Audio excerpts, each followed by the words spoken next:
Ya, ya, tapi jangan lupa juga ya Prof, Mbak Esa, bahwa kondisi ekonomi global tentu juga sangat berpengaruh.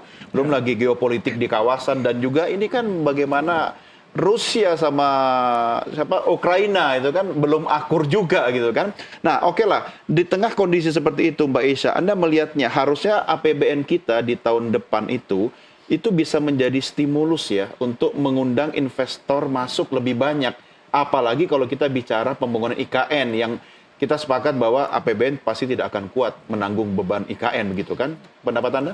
Ya, berbicara tadi ya terkait dengan stimulus itu benar. Jadi fungsi dari anggaran pemerintah itu adalah dari sisi fiskal sebagai stimulus ketika memang dibutuhkan pada saat ekonomi sedang misalnya saat ini lesu gitu ya. Karena tadi yang disebutkan oleh Prof. Ikrar bahwa ada fenomena-fenomena, indikasi-indikasi adanya tadi PHK, mungkin daya beli masyarakat yang kemudian menurun, terlepas dari yang terjadi secara global, geopolitik, kemudian juga tren dari ekonomi, perlambatan ekonomi, kemudian juga suku bunga yang tinggi, dan juga kemudian berdampak terhadap sektor real kita, di mana daya saing industri kita juga masih kurang bersaing gitu ya.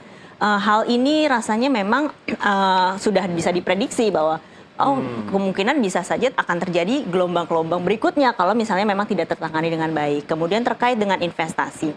Investasi ini menjadi salah satu poin utama juga yang ada di era PBN.